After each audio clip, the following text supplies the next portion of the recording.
سلامونه قدرمندو لیدونکو دوستانو مینوالو په دې هیله چې روغ او جوړ اوسئ. نن زه د افغانستان یو ښایسته ولایت شین لغمان ته په چکر راغلی یم او یو بیت به درته وړاندې کړم.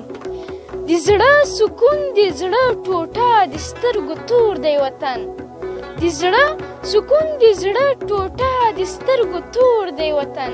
شرم دی مه یې خرڅوئ، ټیکری د مور دی وطن. شرم دی مه یې خرڅوئ، ټیکری د مور دی وطن.